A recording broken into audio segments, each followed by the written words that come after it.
litter box usage or not using the box can really cause problems for the human-animal bond.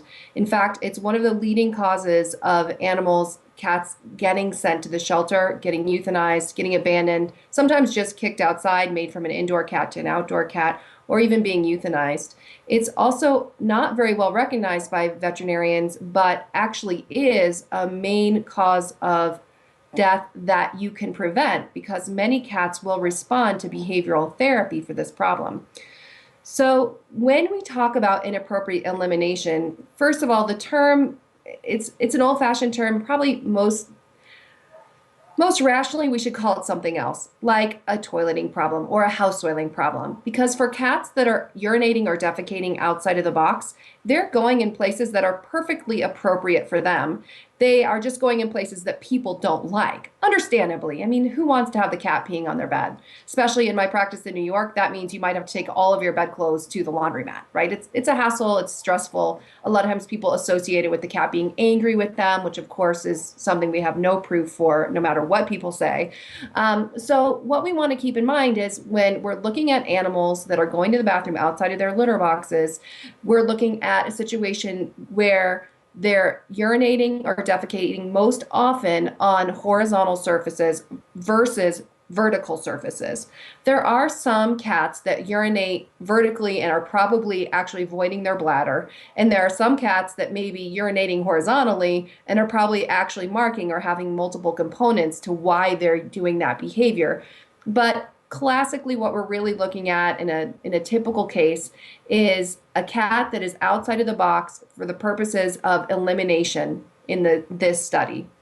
So the reason it's an important difference is because many cats that are urinating outside of the box due to inappropriate elimination or a house soiling problem don't actually need medications to help get them back into the box. They need changes in litter box management, design, hygiene, etc., which is what the study is focusing on, the design of the box, essentially. Whereas cats that are urine marking, actually, while doing litter box management changes and structure changes, location changes can be helpful, those cats may also need additional medication, and medication can be quite successful for those cats and very life-saving. So that's the important difference between those two. In addition, it has been found that most cats that are urine marking probably don't have an underlying medical problem.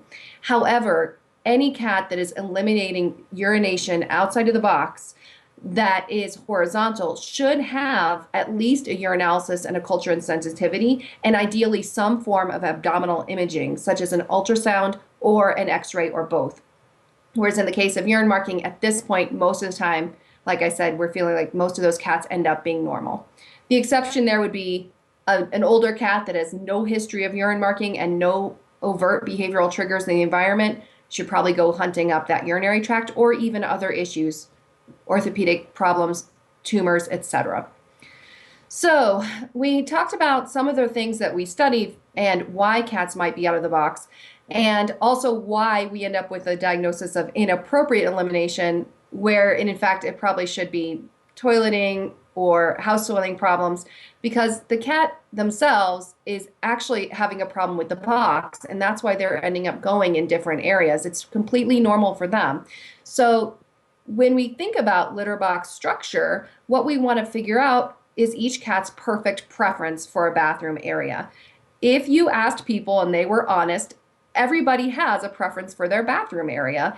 And even though it's not reasonable to be anthropomorphic about everything in animal behavior, it is rational to sort of take that as a jumping off point to help people understand that what they are often asking their cats to accept as a toileting area is pretty darn disgusting and too small.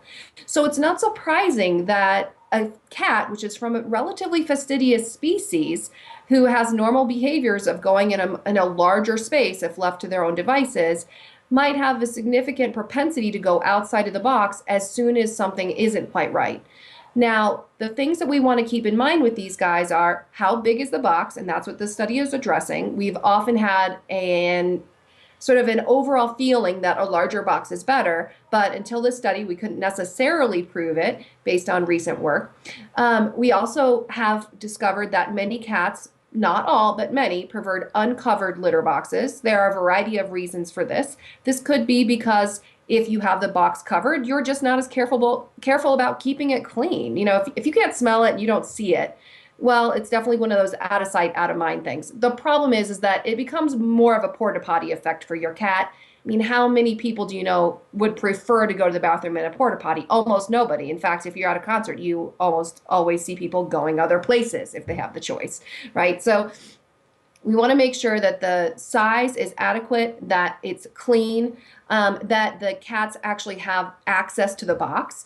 That's one of, but not the only reason that we suggest that people have multiple boxes if they have multiple cats. The general formula is the number of cats plus one. So if you have 3 cats, that means 4 boxes. This is one because we want to make sure that the cats have access to boxes in multiple locations. 2, because sometimes cats will bully each other and you'll find that cat A doesn't even have access to the box because cat B is sort of sitting in the doorway to the box area all of the time. So effectively has no access to that box. In addition, we want to make sure that the boxes are in appropriate locations. We don't want to have boxes right by noisy things, like if you have a noisy water heater, a noisy washer or dryer machine, a high traffic area. Some cats are sort of social eliminators, and if you go to the bathroom, they'll follow you and they'll also use the litter box. But that's different than a cat who is asked to use a litter box that's in the middle of the living room where people go in and out of the door with groceries, etc. Elimination is a vulnerable moment. We want to make sure that these guys can have the privacy that they need so that they can actually go. Otherwise, they may find a place that you don't like that's private, like, say, the closet on your laundry. The other thing to keep in mind as I'm talking about laundry is the substrate itself. We know from past research that there are some perceived and likely substrate preferences or times where individual cats have a sort of an interest in going in one specific spot. Sort of like some people, not that anybody has these anymore, but there used to be these old like cushiony seats for toilet seats. Some people might prefer those. Some people don't, right? If given the option, most people will use either, but in Catland, they don't have to because the whole world could potentially be their bathroom. So what we do is we look, okay, so we have a variety of different litters available on the market that are sort of traditional litters, either clumping, unclumping, scented, unscented. There are also litters that are newer to the market over the last decade or even 15 years, the more natural litters like Sweet Scoop or World's Best, the cornhole litters, there's pine, etc. So you actually can really explore what type of surface your cat likes best. And in doing so, you may be able to teach or help a cat return to the box where in the past they've chosen other places that you don't prefer because now you're providing the box that's perfect for them. So of course this all becomes a little bit like a GRE game where it's like, Susie wants to do her paintings on Tuesday at the art gallery, but her paintings are green and Charlie's are red and green can't, you've been there, you've done the GRE, right? It's kind of complicated, but it's actually really fun and exciting. And once you get everything organized, you can get these guys back in the box and literally save their lives.